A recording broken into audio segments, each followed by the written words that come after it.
بڑا پیارا قول امام شافعی رحمۃ اللہ علیہ کا ہے، سارے مسلمانوں کا اس بات پر اجماع اور اتفاق ہے، پیارے نبی صلی اللہ علیہ وسلم کی سنت معلوم ہو گئی، واضح ہو گئی کہ یہ ہے حدیث رسول اللہ صلی اللہ علیہ وسلم کا فرمان، بخاری میں موجود یا مسلم میں یا ترمذی میں موجود ہے لیکن حدیث صحیح ہے، ابو داؤد ترغیب میں ہے لیکن علامہ البانی نے صحیح اس کو قرار دیا۔ جس کو مسئلہ پیارے نبی صلی اللہ علیہ وسلم کی کوئی سنت، کوئی مسئلہ واضح ہو جائے کہ یہ نبی صلی اللہ علیہ وسلم کا فرمان مبارک یا تقریر مبارک ہے، لم یحل لہ، کہتے ہیں مسلمانوں کا اس بات پر اس کے لیے حلال نہیں ہے کسی کے لیے بھی پیارے نبی صلی اللہ علیہ وسلم کی سنت کو چھوڑو۔ الحمدللہ رب العالمین والصلاة والسلام على اشرف الانبیاء والمرسلین نبینا محمد وعلى آلہ وصحبہ اجمعین۔ قال اللہ تعالی یا ایہا الذین آمنوا اتقوا اللہ حق تقاتہ ولا تموتن الا وانتم مسلمون واعتصموا بحبل اللہ جميعا ولا تفرقوا۔ حضرات، آج بتاریخ 19 جون 2008 بروز جمعرات ہم آپ کا اس عظیم الشان آڈیٹوریم میں، جو کہ سماحت الشیخ عبدالعزیز بن باز رحمۃ اللہ علیہ کے نام کی طرف منسوب ہے، خیر مقدم کرتے ہیں، خوش آمدید کہتے ہیں۔ اللہ رب العالمین آپ کی اس تشریف آوری کو شرف قبولیت عطا فرمائے۔ حضرات، آج کی یہ نشست جدہ دعوی سینٹر حی السلامہ اور المکتب التعاونی للدعوہ والارشاد و توعیۃ الجالیات شرق جدہ کے تعاون سے منعقد ہوئی ہے۔ اللہ رب العالمین ان اداروں کو اور ان اداروں کے ذمہ داران کو جزائے خیر عطا فرمائے۔ اس بابرکت شام میں انشاء اللہ تعالی 2 تقاریر ہوں گی۔ پہلی تقریر کا عنوان 4 امام ہیں، جسے ہم شیخ یاسر جابری حفظ اللہ سے سنیں گے، اور دوسری تقریر شرک کے دروازوں کے عنوان پر ہمارے مہمان خطیب فضیلت شیخ جناب قاری خلیل الرحمان صاحب موجود ہیں، ان سے انشاءاللہ سنا جائے گا۔ آج جن عناوین پر ہم یہاں تقاریر سننے کے لیے جمع ہوئے ہیں، ان کے پیچھے کچھ وجوہات ہیں۔ گزشتہ ہفتے اردو نیوز میں ایسے کئی مضامین شائع ہوئے جن میں عوام الناس میں، جن کی وجہ سے عوام الناس میں بے چینی سی پھیل گئی ہے۔ ہم نے الحمدللہ ان مضامین کا تعاقب بھی کیا ہے، اور وہ کل آنے والے کل انشاءاللہ تعالی شاید شائع ہوگا، لیکن اس حساس موضوع کو 4 امام 4 مذاہب یا تقلید واجب ہے، اس حساس موضوع کو ہم یہ چاہ رہے تھے کہ ایک ایسی شخصیت سے اس پر گفتگو کی درخواست کی جائے جس نے اپنی عمر کے 4-5 سال مدینہ یونیورسٹی میں اسی خاص ٹاپک پر صرف کیے ہوں۔ آپ سمجھ گئے ہوں گے میرا اشارہ فضیلت شیخ یاسر جابری کی طرف ہے۔ فضیلت شیخ یاسر جابری نے خاص طور پر ان ائمہ کی جو زندگی ہے ان کے اوپر یا ان کی کاوشوں کے اوپر یا ان کے مذاہب کے اوپر 4 سال اپنی زندگی کے قیمتی الحمدللہ صرف کیے ہیں۔ اللہ رب العالمین شیخ کے عمل اور علم میں مزید اضافہ فرمائے، اور ہم اس سے الحمدللہ شیخ سے یہاں جدہ میں مستفید ہوتے رہتے ہیں۔ اسی لیے بغیر کسی تعارف کے، بغیر کسی تمہیدی مزید کلمات کے، میں شیخ سے درخواست کروں گا کہ تشریف لائیں اور 4 امام کے موضوع پر ہمیں اپنے خطاب سے مستفید فرمائیں۔ فلیتفضل فضیلت الشیخ یاسر الجابری۔ الحمدللہ رب العالمین والصلاة والسلام علی رسولہ الامین، اما بعد۔ اعوذ باللہ من الشیطان الرجیم، بسم اللہ الرحمن الرحیم۔ یا ایہا الذین آمنوا اتقوا اللہ حق تقاتہ ولا تموتن الا وانتم مسلمون۔ یا ایہا الناس اتقوا ربکم الذی خلقکم من نفس واحدہ وخلق منها زوجها وبث منهما رجالا كثيرا ونساء واتقوا الله الذي تساءلون به والأرحام إن الله كان عليكم رقيبا يا أيها الذين آمنوا اتقوا الله وقولوا قولا سديدا يصلح لكم أعمالكم ويغفر لكم ذنوبكم ومن يطع الله ورسوله فقد فاز فوزا عظيما. قال الله تبارك وتعالى: اتبعوا ما أنزل إليكم من ربكم ولا تتبعوا من دونه أولياء قليلا ما تذكرون. وقال عز وجل: يا أيها الذين آمنوا لا تقدموا بين يدي الله ورسوله واتقوا الله إن الله سميع عليم. قال الإمام أبو حنيفة رحمه الله تعالى: إذا صح الحديث فهو مذهبي. ذكر هذا القول ابن عابدين في الحاشية. وقال الإمام مالك بن أنس رحمه الله تعالى: إنما أنا بشر أخطي وأصيب فانظروا في رأيي فكل ما وافق الكتاب والسنة فخذوه وكل ما لم يوافق الكتاب والسنة فاتركوه. ذكر هذا القول ابن عبد البر في الجامع. وقال الإمام الشافعي رحمه الله تعالى: أجمع المسلمون على أن من استبان له سنة من رسول الله أو سنة عن رسول الله صلى الله عليه وسلم لم يحل له أن يدعها لقول أحد. ذكر هذا القول الحافظ ابن القيم رحمه الله في أعلام الموقعين. وقال الإمام أحمد بن حنبل رحمه الله تعالى: لا تقلدني ولا تقلدن مالكا ولا الشافعي ولا الأوزاعي ولا الثوري وخذ من حيث أخذوا. ذكر هذا القول ابن القيم رحمه الله في الأعلام. وقال الإمام محمد رحمه الله في كتابه المؤطأ أو مؤطأ: أما أبو حنيفة رحمه الله فكان لا يرى في الاستسقاء صلاة، وأما في قولنا فإن الإمام يصلي بالناس ركعتين ثم يدعو ويحول رداءه، أو كما قال رحمه الله. قابل احترام فضيلة الشيخ مہمان خصوصی فضیلۃ الشیخ قاری خلیل الرحمن حفظہ اللہ، اس کے علاوہ دیگر علماء کرام اور حفاظ اعظام و معزز سامعین، برادران اسلام، اسلامی ماں اور بہنوں اور عزیز بچوں، سب سے پہلے میں اللہ تبارک و تعالیٰ کی تعریف اور اس کی حمد اور اس کی بڑائی بیان کرتا ہوں، جس اللہ تبارک و تعالیٰ نے نہ صرف دنیا میں ہم کو پیدا کیا بلکہ ہماری رشد اور ہدایت کے لیے آسمان سے کتابیں اتاریں اور ہمارے درمیان ہمیں میں سے ایک رسول کو مبعوث کیا۔ سبحان اللہ و بحمدہ سبحان اللہ العظیم۔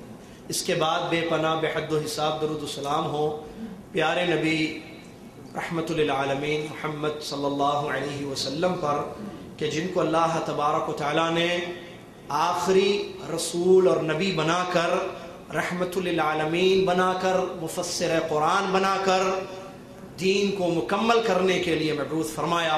اللہم صلی علی محمد وعلی آل محمد کما صلیت علی ابراہیم وعلی آل ابراہیم انک حمید مجید۔ اللہم بارک علی محمد وعلی آل محمد کما بارکت علی ابراہیم وعلی آل ابراہیم انک حمید مجید۔ اس مختصر سی اللہ کی تعریف اور نبی علیہ الصلوۃ والسلام پر درود کے بعد، معزز سامعین، جیسا کہ آپ کے سامنے بھائی محمد عاقل نے موضوع کی وضاحت کی، 4 امام الائمۃ الاربعہ، یہ آج کی میری اس تقریر کا موضوع ہے۔ موضوع کا تقاضا تو یہ ہے کہ اس کے لیے کافی زیادہ وقت دیا جائے اور باتوں کو تفصیل کے ساتھ مدلل طریقے سے بتایا جائے، لیکن جیسا کہ آپ جانتے ہیں وقت کیا ہو رہا ہے، اور اصل ہم جو آئے ہیں، بالخصوص میں اپنے بارے میں کہوں کہ میں آیا ہوں مہمان خصوصی فضیلۃ الشیخ قاری خلیل الرحمن، جن کو میں کیسٹوں میں سنتا تھا، آج میں بالمشافہ ان سے سننے کے لیے یہاں پر تشریف لایا ہوں، اور انشاءاللہ اللہ تعالیٰ سے یہ دعا ہے کہ اللہ تعالیٰ ہماری نیتوں کو پاک اور خالص کرے اور اہل علم کے علم سے مستفید ہونے کی ہم کو توفیق عطا فرمائے۔ میں انشاءاللہ وقت کا خیال رکھتے ہوئے اپنے اس موضوع کو سمیٹ کر آپ حضرات کی خدمت میں پیش کرنے کی کوشش کروں گا. اللہ سے دعا ہے کہ اللہ تعالیٰ میری اس کوشش کو کامیاب کرے.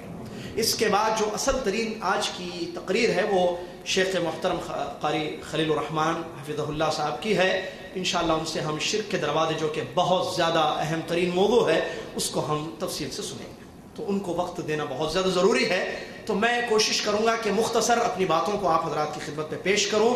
آپ سے گزارش ہے کہ موضوع بڑا حساس ہے، لہٰذا پوری توجہ دے کر میری تقریر کو آپ سماعت فرمائیں. اور جیسا کہ آپ جانتے ہیں میں کوئی خطیب یا مقرر یا علامہ یا فضیلۃ الشیخ نہیں، ایک طالب علم ہوں. یہ بھائی محمد عاقل کی محبت تھی کہ انہوں نے کچھ الفاظ زیادہ کہے میرے بارے میں، وگرنہ میں ایک چھوٹا سا طالب علم ہوں. ابھی دینی درسگاہ سے نکل کر آپ کی خدمت میں آیا ہوں. تو جو بھی باتیں ہم نے لی ہیں کتاب و سنت کی روشنی میں سیکھی ہیں وہ اس موضوع سے جڑی ہوئی جو باتیں ہیں اس کو آپ کے سامنے میں رکھوں گا.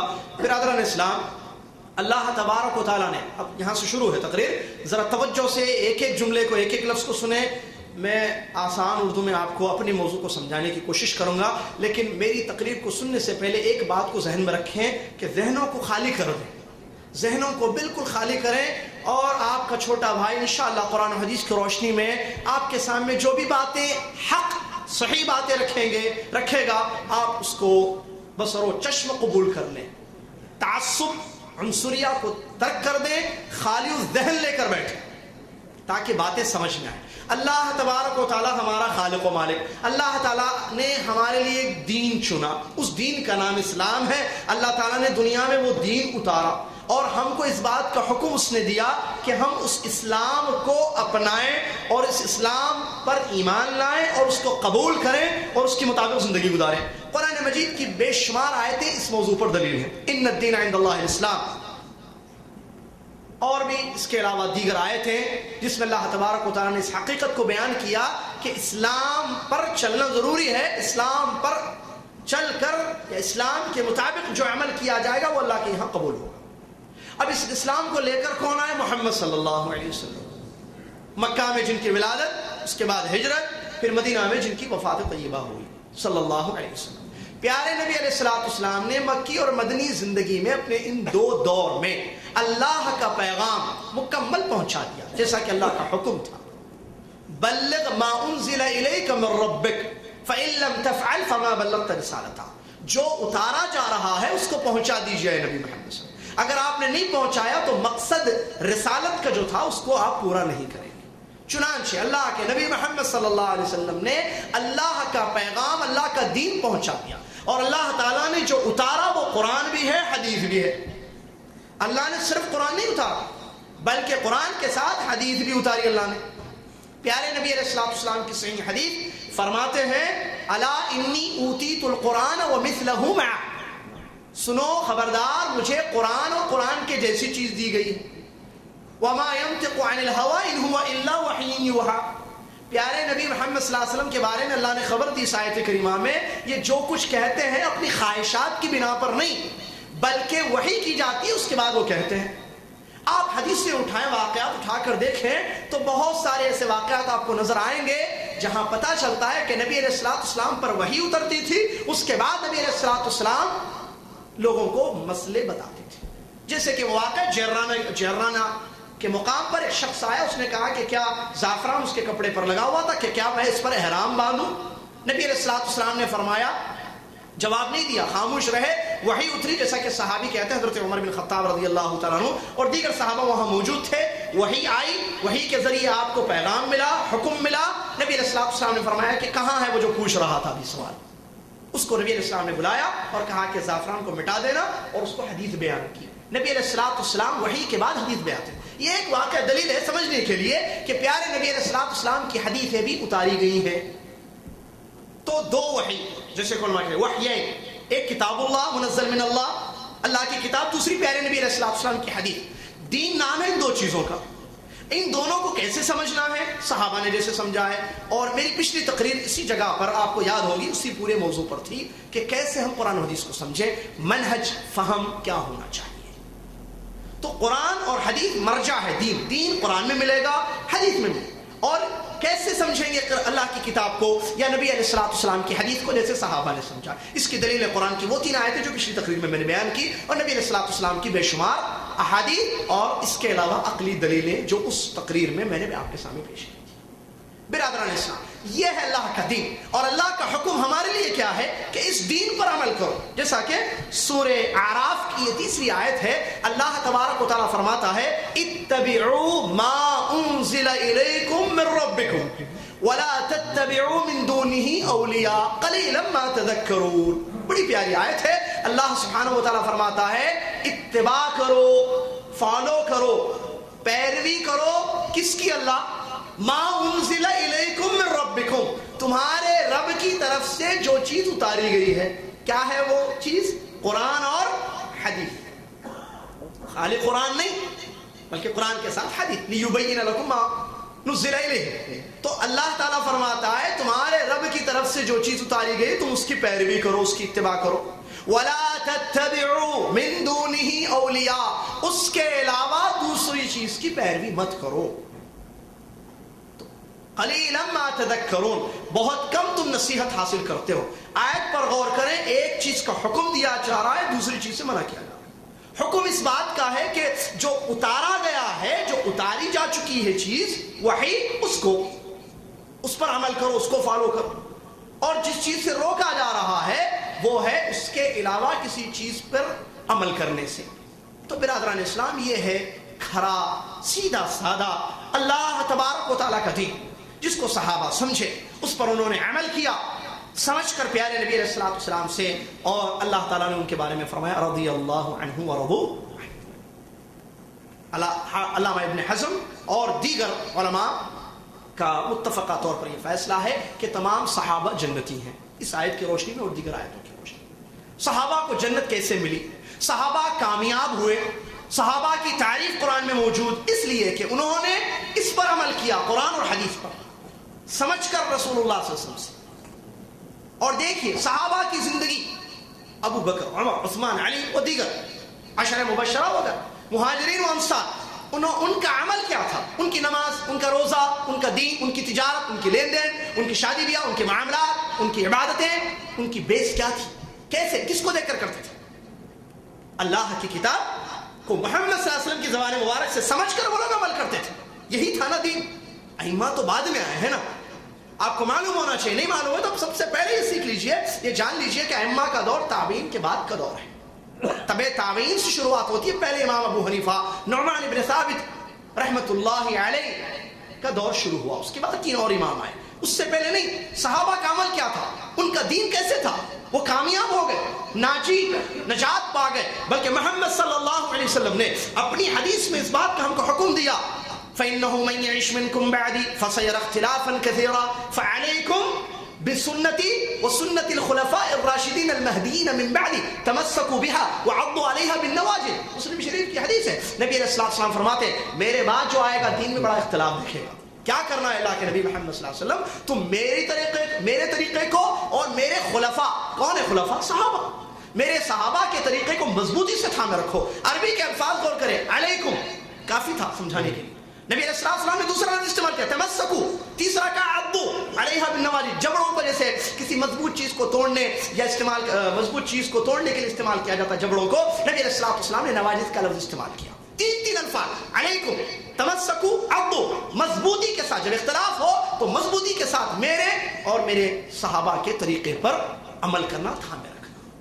اس کے بعد اور حدیث بیان کی کہ دین میں ہر نیا کام بدعت ہے اور اس کا ٹھکانہ، جیسا کہ آپ خطبات سے سنتے رہتے ہیں۔ تو برادر اسلام، اس پر وہ لوگ عمل کیا اور کامیاب ہو گئے، کوئی نسبتیں نہیں، کوئی جھگڑا نہیں، مسئلہ معلوم نہیں ہوتا۔ جیسے ابو بکر صدیق رضی اللہ تعالیٰ عنہ کے پاس ایک دادی آتی ہے، آ کر پوچھتی ہے کہ میرے پوتے کے مال میں سے، پوترے کے، ہماری اردو کے حساب سے پوترے کے، فصیح اردو پوتا، بیٹے کا بیٹا، اس کے مال میں مجھے دادی کو کتنا حصہ ملے گا؟ ابو بکر صدیق رضی اللہ تعالیٰ عنہ کو حدیث نہیں معلوم ہے، جاتے ہیں، صحابہ کی جماعت بیٹھی ہوئی ہے، پوچھتے ہیں کہ کسی کو معلوم ہے حدیث مسئلہ کہ دادی کو پوتے کے مال میں کتنا حصہ ملے گا؟ مغیرہ بن شعبہ صحابی کا نام رضی اللہ عنہ، وہ حدیث جانتے تھے مسئلہ، انہوں نے بیان کیا کہ مجھے معلوم ہے پیارے نبی علیہ الصلوۃ والسلام نے اعطاها السدس، چھٹا حصہ دیا ہے، سدس پورے مال کا چھٹا حصہ دادی کو اپنے بیسم نے دیا ہے. وہ جاتے ہیں مسئلہ بتا دیتے ہیں اس کو. تو ایسا تھا نبی علیہ الصلوۃ والسلام کی حدیثوں پر عمل، اللہ کی کتاب پر عمل، نبی علیہ الصلوۃ والسلام کی حدیثوں پر عمل ان کا تھا. وہ کامیاب ہو گئے، دور ختم ہو گیا. اور اسی دور کے بارے میں نبی علیہ الصلوۃ والسلام کی حدیث ہے خیر القرون قرنی ثم الذین یلونہم ثم الذین یلونہم، سب سے بہترین زمانہ میرا، اس کے بعد کے لوگوں کا، اس کے بعد کے لوگوں کا. پیارے نبی اسلام کا دور، قرون ثلاثہ جو اردو میں بھی استعمال ہوتا ہے لفظ، قرن اول نبی اسلام کا دور، اس کے بعد صحابہ کا دور، پھر تابعین کا. ان کا عمل کیا تھا؟ تابعین کا عمل کیا تھا؟ تابعین دین کس سے سیکھے؟ صحابہ سے سیکھے. صحابہ سے انہوں نے قرآن کو سمجھا، صحابہ سے انہوں نے حدیثوں کو سمجھا اور عمل کیا. نسبتیں بھی نہیں تھیں یہاں، چیک کیجئے. کوئی تابعی کو لا کر بتائیے مجھے کسی کتاب میں کہ انہوں نے کسی صحابی کی طرف اپنی نسبت کی ہو، نہیں تھی نسبت. بہت باتیں ہیں، جوڑ کر بتانی باتیں، توجہ دیجیے. تو تابعین کا دین، ان کا عمل، ان کی عبادات، ان کی زندگی کیسے گزری ہے؟ صحابہ سے انہوں نے اسلام کو سمجھا، اس پر انہوں نے عمل کیا، کامیاب ہو گئے. سعید ابن مسیب رحمت اللہ علیہ جیسے جلیل القدر تابعین دنیا میں آئے، اللہ سے ڈرنے والے، عبادت کرنے. ان کی نماز کا طریقہ کیا تھا؟ وہ کیسے روزہ رکھتے تھے؟ وہ تجارت کیسے کرتے تھے؟ شادی بیاہ میں ان کا عمل کیا رہا؟ یہ سارے مسائل ایک ہی جواب ہے، صحابہ سے جو دین انہوں نے سیکھا تھا کتاب اور سنت، اس پر ان کا عمل تھا. صحابہ نے کس سے سنا؟ دیکھیے کنیکشن. نبی علیہ الصلوۃ والسلام کو اللہ نے وحی کے ذریعے دیا تھا. تابعین کامیاب ہو گئے. اس کے بعد دور آیا ائمہ کا. سب سے پہلے امام آتے ہیں امام ابو حنیفہ رحمۃ اللہ علیہ. کون ہے؟ نعمان ابن ثابت، جن کا نام، جن کی کنیت ابو حنیفہ رحمۃ اللہ علیہ. سن 80 ہجری میں ان کی پیدائش اور 150 ہجری میں تقریباً حضرت امام ابو حنیفہ رحمۃ اللہ علیہ کی وفات ہوتی ہے. کون ہے یہ امام ہے. عراق میں ان کی پیدائش ہوئی ہے اور انہوں نے قرآن سیکھا، علم سیکھا، تفسیر کا علم، حدیث کا، فقہ کا، مشہور فقیہ ہیں. امام شافعی رحمۃ اللہ علیہ کہتے ہیں ان کے بارے میں الناس عیال علی فقہ ابو حنیفہ او کما قال رحمہ اللہ. کہتے ہیں فقہ کو سمجھنے کے لیے لوگوں کو ضرورت ہے امام ابو حنیفہ رحمۃ اللہ علیہ. مشہور فقیہ، عالم دین اپنے زمانے کے آئے ہیں یہ. انہوں نے حدیثیں لی، جتنی حدیثیں ان کو ملی صحابہ کے ذریعے. وہ صحابہ جو حجاز سے، مکہ مدینہ سے کہاں گئے ہیں؟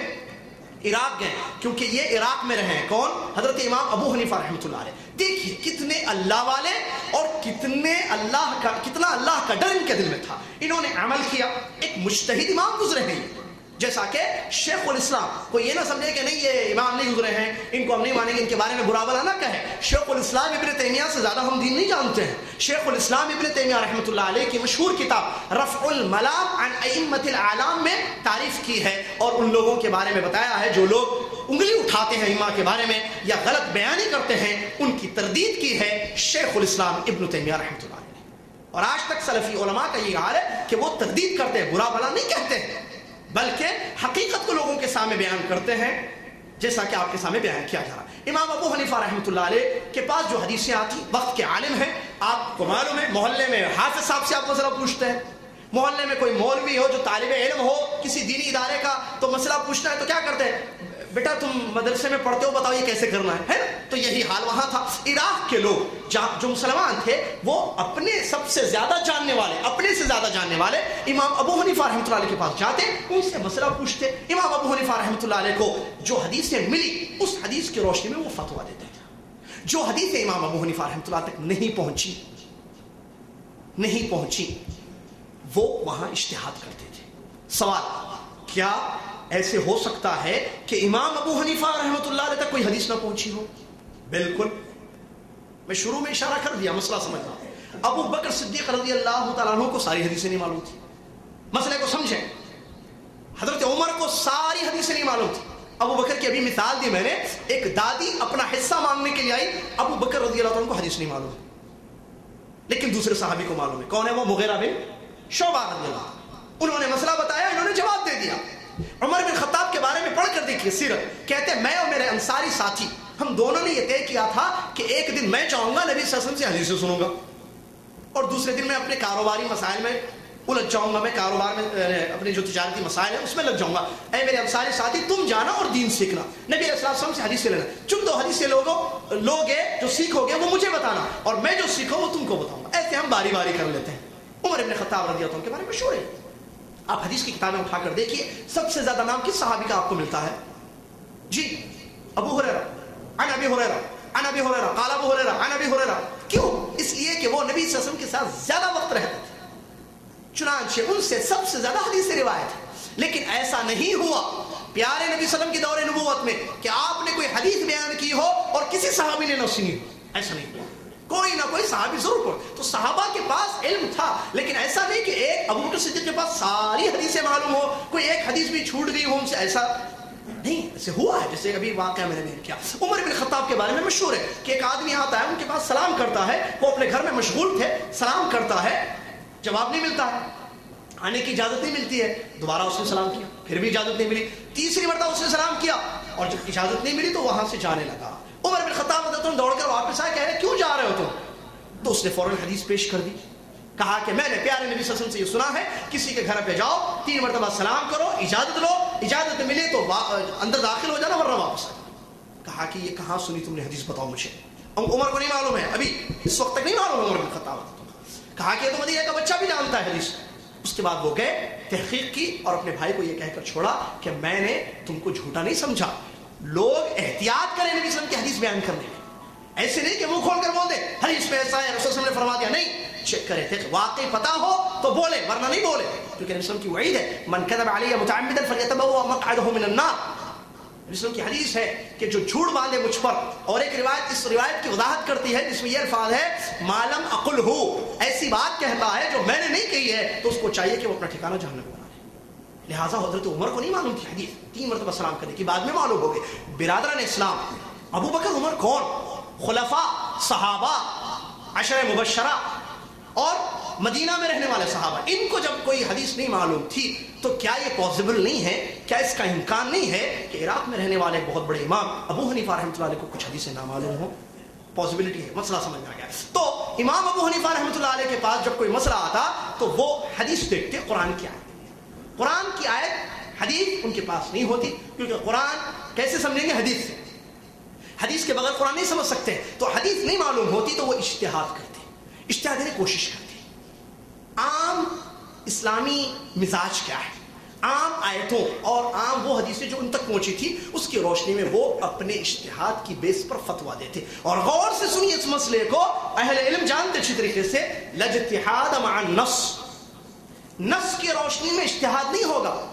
یعنی جو مجتہد اجتہاد کر کے مسئلے کا جواب دیتے ہیں یہ کب دیں گے؟ جب ان کے پاس حدیث نہ پہنچی ہو. حدیث پہنچے تو کس کی روشنی میں جواب دیں گے؟ حدیث کی. تو حدیث نہیں پہنچنے کی صورت میں ہوتا. اسی لیے علماء نے قاعدہ بنایا، اصولی قاعدہ کہا لاجتہاد مع النص، نص موجود ہو آیت یا واضح حدیث پھر اجتہاد نہیں کیا جا سکتا ہے. اب نص موجود نہیں ہے، امام ابو حنیفہ رحمۃ اللہ اجتہاد کرتے اور اپنے اجتہاد کی بیس پر فتویٰ دیتے تھے. دیکھو میں یہ اجتہاد کر رہا ہوں. مثال کے طور پر نبی علیہ الصلوۃ والسلام نے رفع الیدین کے سلسلے میں جو احادیث سے اجتہاد کیا، حدیثیں نہیں پہنچی ہیں، بتا رہا ہوں میں آپ کو دلائل کی روشنی. تو انہوں نے کیا کہا؟ نہیں، شروع میں تو اللہ اکبر کہنا ہے وہ حدیث، اس کے بعد نہیں کریں گے اللہ رفع الیدین. استسقاء جانتے ہیں آپ، بارش طلبی کے لیے نماز پڑھی جاتی ہے، 2 رکعت نماز پڑھی جاتی ہے، پڑھی ہوگی آپ نے. بارش نہ ہو تو لوگ نماز پڑھتے، اس کا نام ہے صلاۃ استسقاء، اس کے بعد دعا کی جاتی ہے. لیکن امام ابو حنیفہ رحمۃ اللہ علیہ تک صلاۃ والی حدیث نہیں پہنچی تھی. اب عام مسئلے تھے، معلوم تھے، آئے تھے کہ مشکل ہو تو دعا کرنے ہیں. تو انہوں نے کیا کیا؟ استسقاء کا جب بھی مسئلہ ہوتا، بارش نہیں ہوتی، وہ کہتے دعائیں کرو. ان کا یہ فتویٰ تھا کہ نماز نہیں ہوگی صلاۃ استسقاء، کیونکہ نہیں ملی حدیث. فتویٰ کیا دیا انہوں نے؟ دعائیں کرو. مشکل ہے، بارش نہیں ہو رہی ہے نا، اللہ سے مانگو. امن یجیب المضطر اذا دعا وقال ربكم ادعوني استجب لكم اذا سالك عبادي عني فاني قريب اجيب دعوة. یہ عام جو نصوص ہے اس کو بنیاد بنا کر انہوں نے کہا کہ ٹھیک ہے، مشکل ہے، قوم کی بڑی پریشانی ہے، بارش نہیں ہو رہی ہے، لہذا اللہ سے مانگیں گے. تو حدیث نہیں ہونے کی صورت میں انہوں نے فتویٰ دے دیا اجتہاد پر. اس کے بعد دیکھیے ان کا خوف، اللہ کا ڈر. وہ بری ہیں، جیسا کہ شیخ الاسلام ابن تیمیہ نے ان کے اقوال کو نقل کر دیا. اللہ قیامت کے دن نہیں پکڑ جائیں گے کہ تم نے کیسے یہ فتویٰ دیا، کیسے اجتہاد کیا. وہ مجتہد تھے، اور اجتہاد انہوں نے کیا ہے، اور ساتھ میں انہوں نے یہ بتا دیا. اور اس سے پہلے اجتہاد والی وہ حدیث آپ کے سامنے پیش کرو. پیارے نبی علیہ السلام کی صحیح حدیث ہے، فرمایا اگر مجتہد اجتہاد کرتا ہے، اجتہاد کب ہوگا؟ جب حدیث نہ پہنچے. تو اللہ کے نبی صلی اللہ علیہ وسلم فرماتے فَإِنْ أَصَابَ فَلَهُ أَجْرَانِ وَإِنْ أَخْطَأَ فَلَهُ أَجْرٌ وَاحِدٌ او کما قال رسول اللہ. اگر اس کا اجتہاد اس حدیث کی روشنی میں صحیح نکل جائے جو حدیث نہ پہنچی ہو تو اس کو ڈبل نے کیا، دو نے کیا. ایک حق سے مل گیا اجتہاد، اور دوسرا اجتہاد کیا، دو نے کیا. اگر اجتہاد غلط نکل گیا بصورت دیگر، یعنی وہ حدیث جو نہیں پہنچی امام تک، ان کا اجتہاد اس حدیث کے خلاف ہو گیا، تب کیا ہے؟ پیارے نبی نے فرمایا اجتہاد کا اجر تو ضرور ملے گا، وہ غلطی اللہ تعالیٰ معاف کر دے گا. صحیح حدیث، واضح مسئلہ ہے. تو انہوں نے اجتہاد کیا، اور ساتھ میں کیا کہا اور کیوں کہا سنیے ان کے کچھ اقوال. سب سے پہلا قول حافظ ابن عابدین اپنی کتاب حاشیہ میں امام ابو حنیفہ رحمۃ اللہ علیہ کا بڑا پیارا قول، بہت پیارا قول بیان کرتے ہیں. اس قول کو سنیے اور سمجھیے، اصلی حنفی معلوم ہو جائے گا. اذا صح الحدیث فهو مذهبی، جب حدیث صحیح ہو جائے وہ میرا مذہب ہے، مسلک ہے. حدیث صحیح ہو جائے، جو صحیح حدیث پہنچ جائے سمجھ لو وہی میرا مسلک ہے. بتائیے میں اگر کہوں تو غلط نہیں، شیخ صاحب موجود ہیں، اگر غلط بولوں تو وہ میری اصلاح تصلیح کر دیں، نشاندہی کر دیں، جزاک اللہ خیر. اصلی حنفی آج وہ ہے جو قرآن اور حدیث پر عمل کرتا ہے. نسبت نہ کرے الگ بات ہے، نسبت کرنی بھی نہیں، لیکن اصلی یہی ہے، کیونکہ امام کا قول یہی ہے. دیکھیے کہاں ہے یہ قول. دوسرا قول فرماتے ہیں، دوسرا قول لا يحل لأحد ان يأخذ بقولنا ما لم يعلم من اين اخذنا. یہ قول ابن عبد البر نے اپنی کتاب الانتقاء میں نقل کیا ہے. فرماتے ہیں امام ابو حنیفہ رحمۃ اللہ علیہ کسی آدمی کے لیے حلال نہیں ہے، یہ امام کے قول ہیں جو نقل کیے گئے ہیں، کسی آدمی کے لیے جائز اور حلال نہیں ہے کہ وہ میرے قول کو لے لے، میرے فتوے کو، میرے مسئلے کو. کب تک؟ جب تک اس کو یہ پتہ نہ ہو کہ میں نے کہاں سے بیان کیا ہے. کہاں ہے محبت کرنے والے، نسبتیں کرنے والے میرے بھائی؟ بتائیے. اللہ کی کوئی اختلاف کی مسئلہ سمجھنا ہے.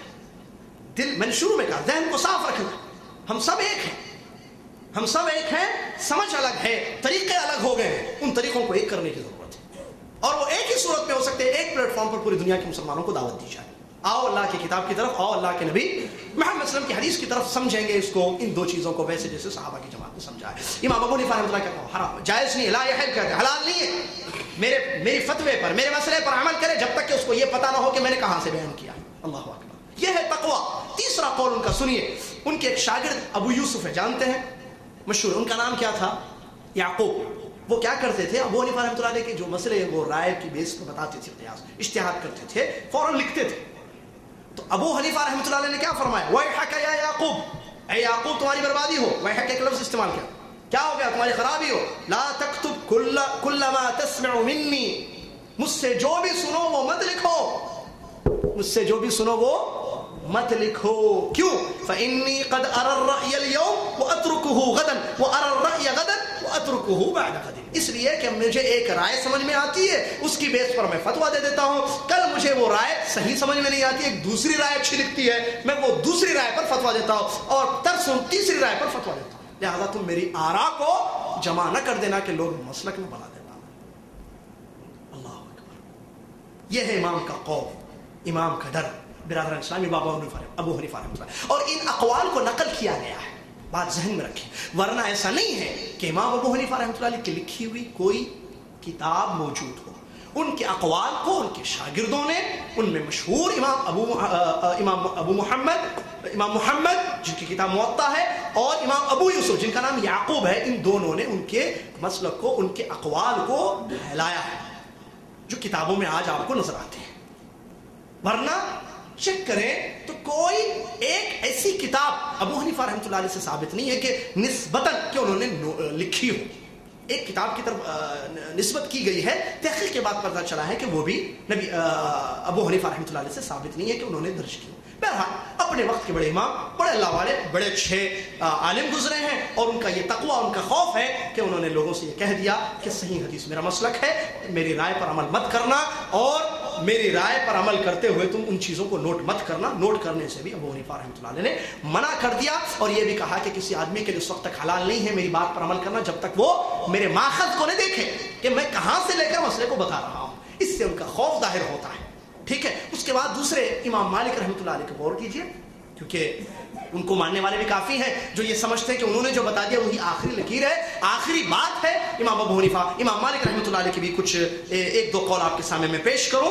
امام مالک رحمۃ اللہ علیہ کا بڑا پیارا قول ہے, کہتے ہیں انما انا بشر اختی و اصیب. سنو, بے شک میں ایک بشر ہوں, ایک انسان ہوں, میں غلطی بھی کرتا ہوں, میں صحیح بات بھی بتاتا ہوں. لہٰذا فانظروا فی رأیی, میری رائے پر غور کرو. میری رائے, میرا فتویٰ, میرا مسئلہ اگر کتاب و سنت سے مل جائے, موافقت کرے, تو ایسی صورت میں میری بات پر عمل کرنا, کیونکہ تو اصل عمل قرآن و حدیث پر ہو رہا ہے. اور اگر میری بات کتاب و سنت کے خلاف ہو جائے تو ایسی صورت میں میری بات کو فترکوہ, چھوڑ دینا. اس قول کو بھی اپنی کتاب الجامع میں ابن عبد البر رحمۃ اللہ علیہ, جو مشہور عالم گزرے ہیں, فقیہ گزرے, انہوں نے اس قول کو نقل کیا. ایک دوسرا قول انہی کا ایک اسی کتاب میں موجود ہے, وہ قول امام مالک رحمۃ اللہ علیہ کا یہ ہے, لیس لأحد بعد النبی صلی اللہ علیہ وسلم الا ویؤخذ من قوله ویترک الا النبی صلی اللہ علیہ وسلم.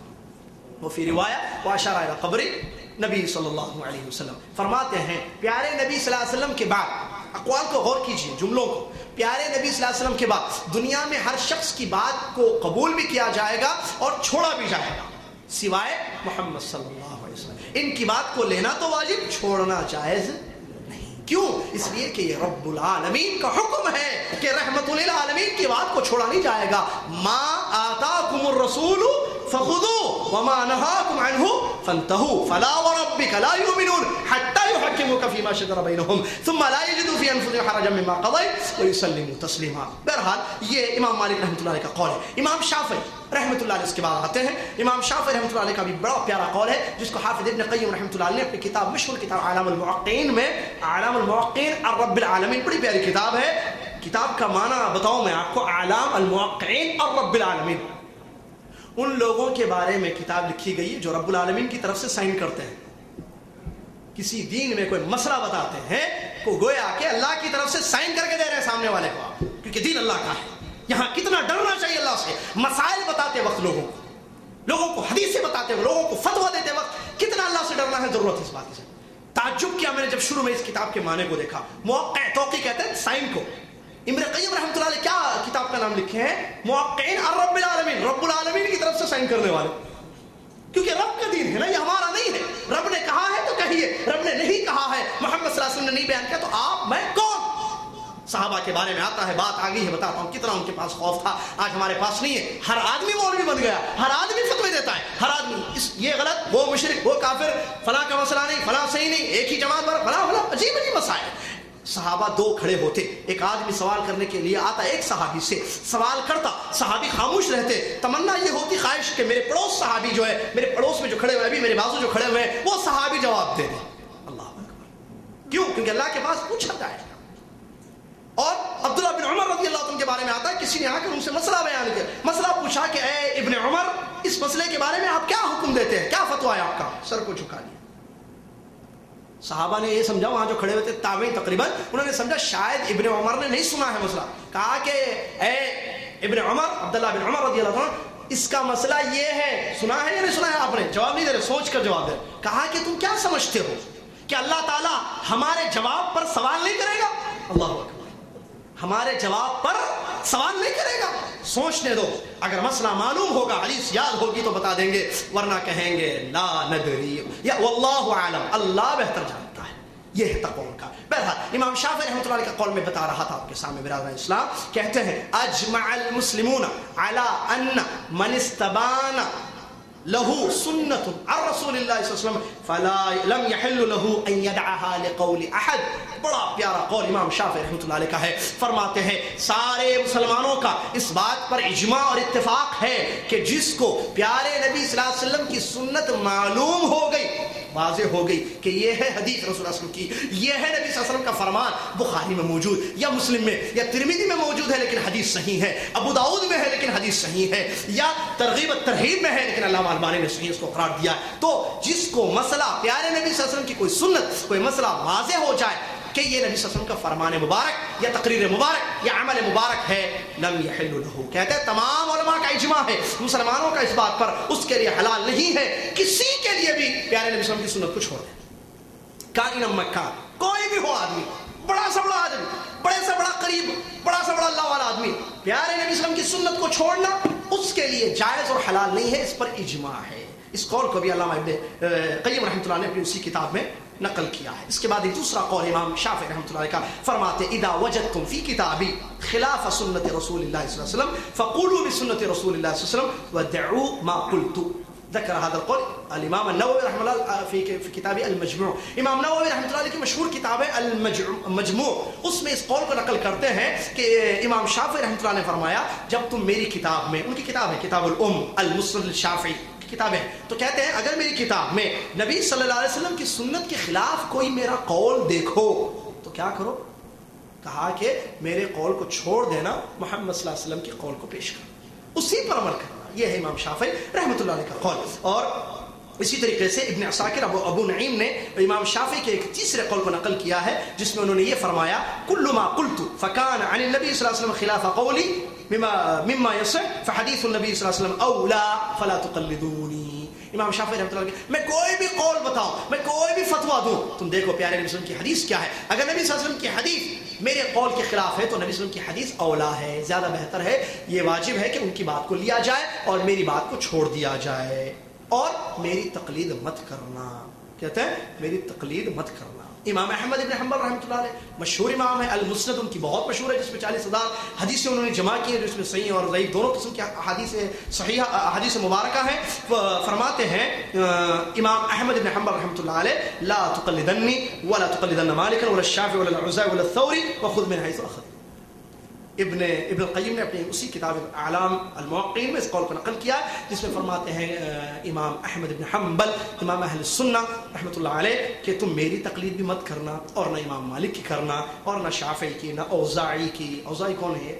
ہم کو چار ہی معلوم ہے، لوگ سمجھتے چار ہی امام ہیں، امام بہت گزرے ہیں۔ ایک مسئلہ بتا دوں باتوں کے دوران کہ لوگ کہتے ہیں چاروں امام ہی گزرے ہیں، اور کس نے کہا؟ آپ کا اپنا علم ہے کہ چار گزرے ہیں، پڑھو تو پتا چلے 40 گزرے ہیں، 45 گزرے ہیں، 50 بھی ہیں، 70 بھی ہیں، امام چیک کرو تو بہت گزرے ہیں۔ عبداللہ بن مبارک کو بھی جانتے ہیں رحمۃ اللہ علیہ، وقت کے بہت بڑے، سفیان بن عیینہ محدث، امام بخاری کے استاد سفیان الثوری رحمۃ اللہ علیہ، اور امام اوزاعی رحمۃ اللہ علیہ، اور امام ثوری رحمۃ اللہ علیہ، علماء ائمہ گزرے ہیں۔ پھر کیا بات ہے کہ دنیا نہیں جانتی ہے؟ اس کا جواب یہ ہے کہ ان چاروں جو امام مشہور ہیں دنیا میں یا ان کو ماننے والے آپ کو نظر آتے ہیں، ان کے شاگردوں نے ان کے مسلکوں کو پھیلایا ہے۔ پھر سب سے زیادہ حنفی مسلک جو دنیا میں زیادہ پھیلا اس کی دور عثمانی میں اس نے اس کو لازم کر دیا تھا کہ میرے دور حکومت میں جہاں جہاں میری بادشاہت ہے فتویٰ جو دیا جائے گا فقہ حنفی کی روشنی میں دیا جائے گا۔ وہ وجہ ہے کہ اس سے وہ پھیل گئی چیز۔ چلیے، تو کہتے ہیں امام اوزاعی کی بھی تقلید مت کرنا اور نہ ہی امام ثوری سفیان الثوری رحمۃ اللہ علیہ کی تقلید مت کرنا۔ پھر کیا کرنا؟ وخذ من حیث اخذوا، جہاں سے انہوں نے لیا ہے دین تم بھی وہیں سے لینا۔ کہاں سے لیا انہوں نے؟ کتاب اور سنت، قرآن اور حدیث سے لیا ہے تو تم بھی وہیں سے لینا۔ اس قول کو ابن قیم رحمۃ اللہ نے نقل کیا ہے۔ یہ چار ائمہ کے تقریباً دو یا تین قول یا ایک قول امام احمد کا میں نے آپ کے سامنے بیان کیا ہے، ٹھیک ہے؟ کیا انہوں نے تقلید کا حکم دیا؟ نہیں۔ تقلید کس کو کہتے ہیں؟ لوگ عجیب بات، تقلید کہتے ہیں کسی کی بات کو بغیر دلیل کے ماننا، اخذ قول احد بغیر ان ينظر في دلیلہ۔ قاموس اٹھا کر دیکھیں، ڈکشنری اٹھا کر دیکھیں تقلید کا معنی کیا ہے۔ تقلید کا معنی کسی کی بات کو بغیر دلیل دیکھے لینا۔ کیا یہ صحیح ہے؟ کیا اس کا حکم اللہ نے دیا ہے؟ نہیں۔ لوگ دلیل لیتے ہیں قرآن کی اس آیت سے جس میں اللہ نے فرمایا فاسألوا اہل الذکر ان کنتم لا تعلمون، اگر تم کو معلوم نہ ہو تو اہل علم سے سوال کرو۔ سوال تقلید ایک چیز ہے، سوال آپ جانتے ہیں، آپ علماء سے سوال کرتے ہیں، پوچھتے ہیں مسئلہ نہ معلوم ہو، بھئی کیا جواب ہے اس میں، یہ ہے۔ اور وہ کہ بغیر دلیل کی کسی بات کو ماننا اپنی جگہ تفصیل ہے۔ ایک عامی کے لیے اس بات کی اجازت حکم دیا گیا ہے کہ وہ جانتا ہے کسی عالم کو جو معتبر ہو، کتاب و سنت کا علم رکھتا ہے، تو اس سے وہ مسئلہ پوچھے۔ اگر کسی کی عالم کی بات سن کر ایک عام آدمی عمل کر رہا ہے لیکن ایک دوسرے عالم دلیل سے اس کو بتاتے تھے کہ یہ بات غلط ہے، تو وہ عام آدمی کیا کرے گا؟ واجب ہے اس پر کہ پہلی بات کو چھوڑ دے اور دلیل کی روشنی میں جو بات آئی ہے سامنے اس پر عمل کرے، تو مسئلہ تقلید ہوتی ہے۔ یہی تو چکڑا ہے جس میں باندھ دیا گیا ہے لوگوں۔ اب ایک بات آپ کو بتاؤں، لوگ ایک مشہور بات ہے، کیونکہ یہ عوام کی یا پریکٹیکل ایک بڑا مشہور موضوع ہے، میں نے کہا نا ایک بڑا وسیع موضوع ہے جس پر اہل علم نے بہت کچھ لکھا ہے، بہت کچھ بیان کیا ہے. میں تو چھوٹا سا طالب علم کے ساتھ، اور یہ بہت بڑا ہمارا حساس موضوع ہے آج کا. لوگ کہتے ہیں دین چاروں میں سے کسی ایک چیز میں، دین چاروں میں سے کسی ایک ہی مسلک میں، اور چاروں صحیح ہیں، چاروں طریقے ہیں جس میں ان کے طریقے ہیں. عوام کی بات، عوام کی اردو میں جو کہتے ہیں، تو آپ کسی ایک کو پکڑیے سیدھے جنت میں جائیں گے. بھائی نے میرے بارے میں ذکر کیا، میں نے جامعہ اسلامیہ میں کلیت الشریعہ میں تعلیم حاصل کی، تو اس میں فقہ مقارن ہم پڑھتے تھے. ایسا نہیں ہے میرے بھائی، غور سے سنیے اس بات کو، کہ پورا دین ان کے پاس بھی ہے، ان کے پاس بھی ہے، ان کے پاس بھی ہے، ان کے پاس بھی ہے. امام مالک رحمۃ اللہ علیہ کی فقہ میں، امام شافعی، امام احمد بن حنبل، امام ابو حنیفہ نہیں ہے. چیک کیجیے، تحقیق کیجیے. ابھی ایک مثال ابو حنیفہ رحمۃ اللہ علیہ کے شاگردوں کی میں دینے جا رہا ہوں آپ کے ساتھ. ایسا نہیں ہے، لیکن یہ ضرور ہے کہ بہت سارے مسائل آپ کو یا تو ان کے پاس نہ ملے تو ان کے پاس ملے گی. اگر آپ چیک کریں کسی مسئلے میں قول، تو ایک امام کا قول اس مسئلے میں حدیث کے خلاف نظر آئے گا. امام شافعی کا قول سے عام طور پر، جیسا کہ ہم نے تحقیق کی ہے اور تحقیق کر کے جوابات دیے ہیں اختبارات میں، امام احمد بن حنبل، امام شافعی کے اکثر اقوال حدیثوں کی روشنی میں صحیح ہیں. جی پڑھنے کے بعد کا مسئلہ بتاؤ، اکثر آپ چیک کریں، ان کا ایک قول، ان کا ایک قول حدیث کے مطابق صحیح. حدیث کی روشنی میں کس کا قول صحیح ہے؟ امام احمد بن حنبل، امام شافعی رحمۃ اللہ علیہ کا. بعد میں امام احمد بن حنبل آئے ہیں، حدیثوں کی بڑی تحقیق ہو گئی، حدیثیں بڑی پھیل گئی ہیں، اور الحمدللہ ان کو ایک اچھا مجمع امام احمد بن حنبل کو ملا ہے، جس کی وجہ سے آپ دیکھیں ان کے اکثر مسائل حدیثوں کے مطابق صحیح. چاہے وہ نماز کا لے لیں، معاملات کا لے لیں، تجارت کا لے لیں، دین کے زندگی کے کسی بھی کوشش سے معاملات کو لے کے مسئلہ ان کا قول دیکھیے، نبی علیہ السلام کی صحیح حدیث کو دیکھیے. یہ جو کہا جا رہا ہے نہیں چاروں صحیح ہیں، چاروں طریقے پر حق ہیں، چاروں طریقے صحیح ہے، چاروں میں سے کسی ایک کو پکڑو جنت ملے گی، نجات ملے گی، کس نے کہا؟ مجھے بتائیے. میں حنفی ہوں مثال، اور میں اصلی تو ہوں، اصلی تو جیسا کہا، اگر وہ نسبت کر رہی نہیں، یہ بتانا. اب میرے امام نے ایک بات بتائی کہ تم مثال کے طور پر شروع میں رفع الیدین کرو، رکوع میں جاتے وقت یا سر اٹھانے کے بعد یا تیسری رکعت میں نہیں کرنا. رفع الیدین ایک بڑا مسئلہ ہے، اس کو چھوڑ دیں، اس میں جھگڑا زیادہ ہوتا ہے لوگوں کا. حالانکہ صحیح مسئلہ یہ ہے کہ ابھی آ رہا ہے وہ حدیث کو. استسقاء میں میرے امام نے کہا بارش کی ضرورت پڑے تو نماز نہیں پڑھنا ہے، کیا کرنا ہے؟ دعا کرنا صرف. مجھے کوئی بھائی میرے نبی صلی اللہ علیہ وسلم کی حدیث بتاتے ہیں کہ پیارے نبی صلی اللہ علیہ وسلم نے مدینہ میں استسقاء کی نماز پڑھی ہے، حدیث سے ثابت ہے. پیارے نبی صلی اللہ علیہ وسلم نے نماز پڑھی ہے، دعا کی ہے، اپنی چادر کو پلٹا بھی ہے. یہ اتنی چیزیں معلوم ہوئی مجھے، نماز، دعا، چادر کو پلٹنا، یعنی حالت بدل دے اللہ ہماری.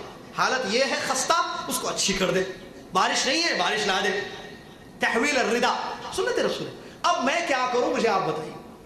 میرے امام نے کہا ہے صحیح حدیث میرا مسلک ہے، اگر میں حدیث پر عمل کرتا ہوں تو امام کے خلاف بھی نہیں جا رہا ہوں. اگر میں حدیث کو چھوڑتا ہوں، امام کی بات کو لیتا ہوں، تو ایسی صورت میں یہ سمجھ کر کہ ہو سکتا ہے ایک دوسری حدیث بھی ہوں گی جو میرے امام، یہ ہو سکتا ہے دین نہیں ہے یا نہیں ہے؟ شک نہیں ہے. نبی صلی اللہ علیہ وسلم نے کیا فرمایا؟ اگر تم نے وضو کر لیا، شک ہو کہ وضو ٹوٹ گیا، تو شک پر عمل مت کرو، وضو صحیح ہے. علماء نے قاعدہ بنایا باقاعدہ، الیقین لا یزول بالشک، اصولی قاعدہ ہے، الیقین لا یزول بالشک، شک کی بنیاد پر یقین ختم نہیں ہوگا. قاعدہ ہے قرآن و حدیث کی روشنی میں علماء نے بنایا، فقہی قاعدہ ہے، الیقین لا یزول بالشک. آپ کے پاس ایک یقین ہے، میں نے وضو کر لیا، اس کے بعد شک آ رہا ہے کہ میرا وضو شاید ٹوٹ گیا، شاید ہوا نکل گئی، شاید سو گیا، شاید ہو سکتا نہیں. الیقین موجود ہے، لا یزول بالشک. کتاب و سنت کی روشنی میں قاعدہ ہے کہ آپ شک پر عمل نہیں کریں گے، نہیں میں پھر وضو کر لیتا ہوں، نہیں. حدیث کی روشنی میں یہ مسئلہ ہے، کتاب و سنت کی روشنی میں، کہ آپ اسی وضو پر نماز پڑھیں. تو یہ ہو سکتا ہے میرے امام کے پاس حدیث دوسری پہنچی نہیں، میرے بھائی امام کا نہیں ہے مسئلہ. اب تمہارے پاس حدیث ہے، تم یا تو حدیث کو لو یا تو امام کی بات کرو. ایسے نہیں ہو سکتا ہے کہ دونوں پر عمل ہو. حدیث پر عمل کریں گے تو امام کی بات بھی نہیں جائے گی، اور اللہ تعالیٰ قیامت کے دن یہی پوچھنے والا ہے. ناجی ہو. اور مجھے بتائیے، اگر کوئی شخص اتنے دین کو مان لے، اتنی دین پر عمل کرے جتنے دین پر صحابہ نے، تابعین نے عمل کیا، کیا وہ نجات پائے گا یا نہیں پائے گا؟ کافی ہے نا. اگر میں یہ کہوں کہ میں صحابہ کو پڑھتا ہوں، میں صحابہ کی زندگیوں کو دیکھوں گا، میں ابو بکر کی نماز پڑھوں گا رضی اللہ عنہ، ذرا یہ پوچھیے نا علماء سے تحقیق کیجیے، کتنا اچھا لگے گا. ابو بکر کے بارے میں کوئی کچھ بولے گا؟ اہل السنہ والجماعہ میں سے کوئی کچھ نہیں بولے گا. کہے گا دیکھیے مولانا جی، حافظ جی، فلاں جی، علامہ صاحب، میں کام کرتا ہوں، ابو بکر صدیق رضی اللہ عنہ کی نماز مجھے بتا دی کہ میں اتنی نماز پڑھ لوں گا، یہ جھگڑوں میں نہیں جاؤں گا. پوچھ لیں ابو بکر صدیق رضی اللہ تعالیٰ عنہ جو افضل ہے صحابہ میں، نبی صلی اللہ علیہ وسلم نے زبان مبارک سے جن کو خوشخبری دی، افضل ہے. اللہ نے قرآن میں صاحبی کہا، تعریف کی اللہ نے، ولا یأتل اولو الفضل منکم، اولو الفضل فضل کہا اللہ نے. اگر کوئی اتنا دین مان لے تو کیا وہ کافی نہیں ہے جنت میں جانے کے لیے؟ پھر کیوں جھگڑوں میں لوگوں کو رکھنا کہ نہیں اس کو پکڑ کے چلو تو جنت میں جاؤ گے. اب وہ بیچارہ مسئلہ کتنے ہمارے پاس ہے میتھمیٹکس کا اسٹوڈنٹ ہے بھائی ہمارے پاکستانی, وہ آئے آ کر کہا کہ مجھے نبی صلی اللہ علیہ وسلم کی نماز بتاؤ.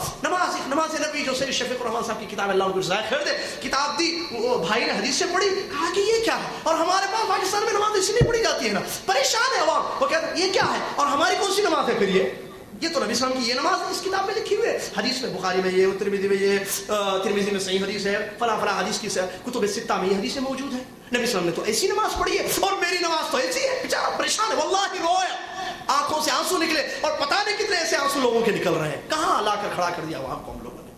اللہ کی کتاب نبی صلی اللہ علیہ وسلم کی حدیث دیتے تھے کافی تھا. اماموں کا احترام اپنی جگہ, سرا کو پر ہے. کس نے کہا امام کو کچھ بولو؟ امام کو ماننا ہے, کس نے نہیں کہا. یہ ماننا بھی عجیب اردو کا جملہ ہے قاری صاحب, عجیب جملہ ہے, مجھے سمجھ میں نہیں آتا انڈیا میں. ماننا, آپ امام کو نہیں مانتے, ارے کس نے کہا نہیں مانتے بھائی؟ کیا ہے امام کو ماننا, مجھے بتائیے, اس جملے کی وضاحت کیجیے. امام کو ماننے کا مطلب یہ ہے کہ اگر میں امام کو امام سمجھوں, عالم سمجھوں, فقیہ سمجھوں, اللہ والا سمجھوں تو رائٹ, صحیح ہے, میں مانتا ہوں. اگر آپ کا ماننے کا مطلب یہ ہے کہ امام کو پکڑ کے چلو حدیث چھوٹے تو چھوٹے, نہیں, میرے نبی صلی اللہ علیہ وسلم کو نہیں چھوڑ سکتا, محمد صلی اللہ علیہ وسلم حدیث چھوٹ جائے کوئی, امام کی بات چھوٹ جائے کوئی, حدیث پیارے نبی صلی اللہ علیہ وسلم کی حدیث کو نہیں چھوڑ سکتا میں. اگر ماننے کا یہ معنی ہے تو غلط ہے. اگر ماننے کا یہ معنی کہ آپ ان کی عزت نہیں کرتے, احترام نہیں کرتے, یہ بات غلط ہے. عزت کرتے ہیں, عزت کرتے ہیں, احترام کرتے ہیں, کوئی شک نہیں. ایک مسلمان کا مسلمان پر عزت اور احترام ضروری ہے. نبی صلی اللہ علیہ وسلم کی بے شمار احادیث ہے. کیا ایک مسلمان دوسرے مسلمان کی بے عزتی کر سکتا ہے؟ نہیں. الا ان اعراضکم واموالکم حرام بینکم کحرمت یومکم هذا فی بلدکم هذا, الحدیث مشہور حدیث ہے.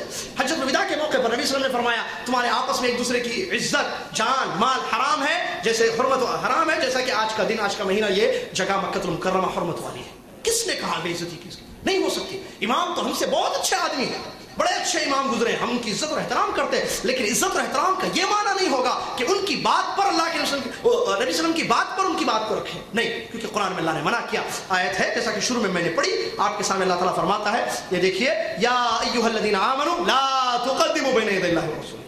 اگر ایمان ہے مومنو تو اللہ اور اس کے رسول کی بات کے آگے کسی اور کی بات کو مت رکھو, ورنہ کیا ہوگا. آخر میں کہتا ہے اللہ تعالیٰ ان تحبط اعمالکم وانتم لا تشعرون, پتہ نہیں چلے گا اعمال برباد ہو جائیں گے. کیسے محمد صلی اللہ علیہ وسلم کی حدیث کے آگے میں کسی کی بات کروں؟ نہیں میرے بھائی. تو یہ کہنا کہ نہیں پکڑ کر چلو غلط بات ہے. ماننا اس طریقے سے ہوگا جو میں نے وضاحت کی تو ٹھیک ہے. دوسرے طریقے سے ماننا کہ انہی کی بات پر, ان کی طرف نسبت کرنا اور انہی کی بات پر عمل کرنا, پوری نمازیں, پوری عبادتیں, پورا دین, پوری زندگی انہی کے مطابق گزارنا, معاف کیجیے, یہ نہیں ہو سکتا. آج اسی میں تو پریشان ہے عوام. عوام یہ سمجھتی ہے کہ سب پر حق ہے اور ہم ان کو دور کرتے. نہیں میرے بھائی, قریب کیجیے. آج عوام کو ضرورت ہے حدیثیں بتانے کی, سنتیں سمجھانے کی. لوگوں کو یہ نہیں بتایا گیا کہ ضروری ہے, واجب ہے, واجب ہے, واجب ہے کہ ہر عمل محمد صلی اللہ علیہ وسلم کے طریقے کے مطابق ہونا ہے, تب جا کر اللہ کے یہاں قبول ہوگا. من عمل عملا لیس علیہ امرنا فهو رد, من حدث فی امرنا هذا ما ليس منه فهو رد. یہ حدیث سے دلیل اس بات کی. پیارے نبی صلی اللہ علیہ وسلم کے طریقے کے مطابق عمل نہیں ہوگا, برباد ہو جائے گا. اللہ تعالیٰ قرآن میں کہتا ہے وجوہ یومئذ خاشعہ عاملۃ ناصبہ تصلی نارا حامیہ. اللہ تعالیٰ کہتا ہے کچھ چہرے قیامت کے دن آئیں گے جو ڈرے ہوئے ہوں گے. ابن کثیر نے اس کی 2 تفسیریں بیان کی, اس میں ایک تفسیر کو غور سے سنیں. کہتا ہے اللہ تعالیٰ وجوہ یومئذ خاشعہ, کچھ لوگ قیامت کے دن آئیں گے جو ڈرے ہوئے ہوئے ہیں, عاملہ ناصبہ, جنہوں نے عمل کیا, جو تھک گئے. نصب تھکنے کو کہتے ہیں, تاپ, بہت تھک کر انہوں نے عمل کیا. تصلی نارا حامیہ, دہکتی ہوئی آگ میں داخل ہوں گے. کیوں؟ اللہ عمل کیا, ڈرے. خاشعہ, عاملہ, ناصبہ, 3 صفات کے باوجود تصلی نارا حامیہ. اللہ تعالیٰ تفسیر میں لکھا گیا ہے کہ اس کی وجہ یا تو ان کا عمل خالص اللہ کے لیے نہیں تھا, یا تو ان کا عمل پیارے نبی محمد صلی اللہ علیہ وسلم کے طریقے کے مطابق. میرے بھائی, نبی صلی اللہ علیہ وسلم کا طریقہ ہمارے لیے کافی ہے. میں یہ کہتا ہوں اماموں کو مانو, عزت کرو, لیکن ماننے کا وہ معنی نہیں. آپ عمل کرتے ہو ٹھیک ہے, آپ نماز پڑھتے ہو ٹھیک ہے, لیکن اگر آپ کو پتہ چل جائے, آپ کے پاس حدیث آ جائے اور آپ پر واجب ہے کہ علم حاصل کریں, آپ کے سامنے حدیث آ جائے کہ نبی صلی اللہ علیہ وسلم کا یہ طریقہ ہے, تب تو چھوڑنا واجب ہے. یہ کہنا ہے کہ نہیں ہو سکتا ہے, یہ دین نہیں, یہ محبت نہیں ہے نبی صلی اللہ علیہ وسلم کی. نبی صلی اللہ علیہ وسلم کی محبت یہ ہے کہ آپ اتباع کریں. قل ان کنتم تحبون اللہ فاتبعونی یحببکم اللہ. یہ دلیل ہے میرے بھائی. اور شاگردوں کی زندگی میں یہ چیز ہم کو نظر آتی ہے, لیکن آج عوام کے اندر یہ چیز نظر آتی ہے. جیسا کہ مثال کے طور پر آپ کے سامنے میں 2 شاگردوں کے قول آپ کے سامنے رکھوں, بالکل ملازم شاگرد. امام محمد رحمۃ اللہ علیہ, مشہور ہے نا, مشہور امام ابو حنیفہ کے شاگرد ہیں. اپنی کتاب موطا کے صفحہ نمبر 158 میں ایک بات لکھتے ہیں. کیا میرے جو امام تھے ابو حنیفہ رحمۃ اللہ علیہ فکان لا یرا فی الاستسقاء الصلاۃ، ان کا فتویٰ یہ تھا، ان کی رائے یہ تھی کہ نماز استسقاء میں نہیں پڑھی جائے گی بلکہ صرف دعا کی جائے گی، جو دوران گفتگو آ چکی ہے بات. لا یرا فی الاستسقاء الصلاۃ، نماز نہیں، کیا صرف دعا. اما فی قولنا، ہمارا فتویٰ یہ ہے میرے امام کیا کرتے تھے؟ نماز نہیں پڑھنا. کیوں؟ اس لیے کہ حدیث نہیں ملی تھی، دعا کرنا صرف. شروع میں کہا تھا میں نے، اگر آپ کو یاد ہو. اچھا، ان کو حدیث مل گئی، انہوں نے کیا کیا؟ تقلید کی امام کی یا حدیث پر عمل کیا؟ حدیث پر عمل کرنے والا تقلید نہیں، مقلد نہیں ہوتا ہے. مقلد کے لیے حدیث پر عمل کرنا نہیں ہے، وہ تو صرف امام کی بات پر عمل کرے گا. امام محمد رحمۃ اللہ علیہ فرماتے ہیں اما فی قولنا، ہمارا قول یہ ہے، ہمارا فتویٰ یہ ہے، فإن الامام یصلی بالناس رکعتین ثم یدعو ویحول رداءہ، امام جائے گا، لوگوں کو 2 رکعت نماز پڑھائے گا اور اس کے بعد 2 رکعت نماز پڑھائے گا اور دعا کرے گا اور اپنی چادر کو پلٹے گا، تحویل کرے گا. کیوں؟ اس لیے کہ حدیثوں میں ایسے ہی آیا ہے. دیکھیے امام محمد، ایک دوسرا قول عصام بن یوسف بلخی رحمۃ اللہ علیہ، یہ کون ہے؟ یہ امام محمد کے خاص شاگرد اور امام ابو یوسف کے بھی شاگرد. امام ابو حنیفہ کے 2 شاگرد، محمد اور ابو یوسف، جن کا نام یعقوب ہے. تو ان دونوں کے خاص شاگرد جن کا نام ہے عصام بن یوسف بلخی رحمۃ اللہ علیہ. وہ کہتے ہیں کان یفتی، ان کے بارے میں لکھا گیا ہے البحر الرائق کتاب میں کہ وہ اکثر، امام ابو حنیفہ اکثر کان یفتی بخلاف قول الامام ابی حنیفہ رحمہ اللہ تعالی کثیرا. کثیر معلوم نا، اردو میں استعمال ہوتا ہے. اکثر امام ابو حنیفہ رحمۃ اللہ علیہ کے قول کے خلاف ان کا فتویٰ تھا. کن کا؟ عصام رحمۃ اللہ علیہ کا. اور اسی طریقے سے لأنه لم يعلم الدلیل، وجہ کیا ہے بھائی؟ کیوں اکثر اپنے 2 شیخوں کے شیخ اصل امام ابو حنیفہ رحمۃ اللہ علیہ کے خلاف اکثر ان کا فتویٰ تھا، اس لیے کہ دلیل ان کو نہیں معلوم تھی. لکھا ہے بارو رات میں ترجمہ کر رہا ہوں، یہ دیکھیں میری بات نہیں ہے، میں بہت چاہتا ہوں امام ابو حنیفہ رحمۃ اللہ علیہ. سنیے وَكَانَ يَظْهَرْ لَهُ دَلِيلَ غَيْرِهِ فَيُفْتِي بِهِ، ان کو دوسری دلیل واضح ہوتی ان کے سامنے، مسئلہ معلوم ہوتا سنت کی روشنی میں، حدیث کی روشنی میں، اس کے مطابق فتویٰ دیتے تھے. البحر الرائق. اسی طریقے سے امام عصام بن یوسف بلخی رحمۃ اللہ علیہ کا یہ فتویٰ ہے کہ امام یا انسان جب نماز پڑھے گا تو وہ رکوع میں جاتے وقت 2 ہاتھوں کو اٹھائے گا اور رکوع سے اٹھتے وقت بھی 2 ہاتھوں کو اٹھائے گا. دلیل الفوائد کتاب میں لکھا ہوا ہے. کون ہے یہ؟ امام عصام بن یوسف بلخی رحمۃ اللہ. اور لکھا ہے انہوں نے، پڑھ کر دیکھا کہ میرے جو 3 مشائخ تھے، امام ابو حنیفہ رحمۃ اللہ علیہ اصل اور ان کے 2 شاگرد امام محمد، امام ابو یوسف، ان تینوں تک رفع الیدین کی متواتر احادیث نہیں پہنچی تھی، لہٰذا ان لوگوں نے نہیں کیا. مجھ تک حدیثیں پہنچی ہیں، لہٰذا میرا فتویٰ یہ ہے کہ انسان نماز پڑھتے وقت ان مقامات پر جن کا ذکر احادیث و صحیحہ میں آیا ہے رفع الیدین کرے گا. بتائیے کہاں ہے تقلید؟ یہ ہے نا اتباع. حدیث مل جائے عمل کر لو. اسی لیے جیسا کہ علامہ البانی رحمۃ اللہ علیہ کی کتاب صفت صلاۃ النبی میں نقل کیا ہے، امام محمد، یہ قول مشہور ہے، امام محمد، امام ابو یوسف، ان دونوں کے بارے میں آتا ہے کہ 1/3 مسائل سے رجوع کر لیا. بعض لوگ 2/3 کہتے ہیں، مجھے وہ قول نہیں ملا، میں ڈھونڈا، لیکن 1/3 مسائل علامہ البانی رحمۃ اللہ نے اپنی کتاب میں نقل کیا ہے. 1/3 1/3 مسائل سے رجوع کر لیا. معلوم رجوع کرنا فصیح اردو کا لفظ، مطلب وہ ابو حنیفہ رحمۃ اللہ علیہ کے جو مسائل ان تک پہنچے تھے اس کے حساب سے وہ لوگ عمل کرتے تھے. جب حدیث صحیح ملی ان کو، ان دونوں کو، تو انہوں نے چھوڑ دیا اپنے امام کی بات کو اور کہا کہ اگر ہمارے امام کو یہ مل جاتا، یہ ساری احادیث کا ذخیرہ، لراجع کما رجع، جیسے ہم نے رجوع کر لیا وہ بھی رجوع کر لیتے اپنے قول سے، کیونکہ ان کا مقصود یہ تھا کہ مجھے صحیح حدیث پر عمل کرنا ہے. لیکن نہیں ملی نا، کیا کریں گے؟ ہم کو ملے ہیں لہٰذا ہم عمل کریں گے. میرے بھائی یہ ہے تقویٰ اماموں کا. کہاں ہے آج فاروق؟ کہاں کے جھگڑے آج کے؟ 4 میں سے کسی ایک پر عمل کرو. کس نے کہا میرے بھائی؟ دیکھو جس کی بات، بعض لوگ عجیب عجیب قسم کی باتیں، یہ بغض اور نفرت میں آ کر، ارے یہ تو چوچو کا مربع ہے، یہ کہاں سے، یہاں سے بھی لیتے یہاں سے بھی تھوڑا جاتے، یہ ایک طرف جانے والے نہیں. کس؟ یہ جھگڑے ختم کرنے کی ضرورت ہے، اور جھگڑے ختم کرنے کے لیے قرآن کی اس آیت پر عمل کریں. فَإِن تَنَازَعْتُمْ فِي شَيْءٍ فَرُدُّوهُ إِلَى اللَّهِ وَرَسُولِهِ إِن كُنتُمْ تُؤْمِنُونَ بِاللَّهِ. اگر ایمان ہو اللہ پر تو اپنے مسائل کو ختم کرو اس طریقے سے جو طریقہ اللہ تبارک و تعالیٰ نے فرمایا ہے کہ اللہ اور اس کے رسول پر اپنے مسائل کو پیش کرو. اللہ پر پیش کرنے کا مطلب اللہ کی کتاب پر پیش کرنا، رسول اللہ صلی اللہ علیہ وسلم پر پیش کرنا، ان کی حیات میں ان کے سامنے مسئلے لانا. کیا یہ میرے بھائی مہاجر یہ کہتے ہیں، میں انصاری یہ کہتا ہوں، آپ بتائیے صحیح کون ہے؟ ہوا نا ایسے نبی صلی اللہ علیہ وسلم فتوا دیتے. آج ہمارے نبی صلی اللہ علیہ وسلم ہمارے درمیان موجود نہیں ہے, تو آج کیا کریں گے ہم؟ اس آیت پر عمل ان کی سنت پر پیش کریں گے. دو بھائی میں مسئلہ ہو, میں کہتا ہوں نہیں نماز اس لیے پڑھنی ہے, میرا بھائی کہتا ہے نہیں نماز اس لیے پڑھنی ہے, جھگڑا ہوا نا, تو کیا کرنا؟ میں اس کو فتوا دوں کہ تو کافر, تیرے پیچھے میری نماز نہیں, وہ کہے کہ یاسر کے پیچھے میری نماز نہیں. یہ ہے حل. آج ہمارے پاس یہی حال ہے نہیں, یعنی تو میں 25 لوگوں کو لے آؤں, چلو مناظرہ, اور وہ جیت ہار کا مسئلہ ہوتا ہے. شیطان زبردست کام کرتا ہے. اگر میرے دل میں ڈر ہے, حق کا متلاشی ہوں, حق کا طالب ہوں, اور میرا زید میرا بھائی بھی حق چاہتا ہے, تو دونوں جائیں گے, قرآن و حدیث اٹھائیں گے, پیارے نبی صلی اللہ علیہ وسلم کی احادیث کا مطالعہ کریں گے, اسٹڈی کریں گے, چیک کریں گے, جو حدیث صحیح ہوگی اس پر عمل کر لیں گے, اور اللہ کی قرآن کی آیت پر عمل ہو جائے گا. فَلَا وَرَبِّكَ لَا يُؤْمِنُونَ حَتَّى يُحَكِّمُوكَ فِي مَا شَجَرَ بَيْنَهُمْ ثُمَّ لَا يَجِدُوا فِي أَنفُسِهِمْ حَرَجًا مِّمَّا قَضَيْتَ وَيُسَلِّمُوا تَسْلِيمًا. تمہارے رب کی قسم ہے, اللہ نے ربوبیت کی قسم کھائی, کہا تمہارے رب کی قسم ہے, لوگ اس وقت تک ایمان والے نہیں ہوں گے جب تک کہ وہ اپنے اختلافی مسائل میں آپ کی بات کو آخری بات حکم نہ تسلیم کریں, آپ کی بات پر, آپ کے فیصلے پر راضی نہ ہو جائیں, اور اس کو بصر و چشم قبول کر لیں.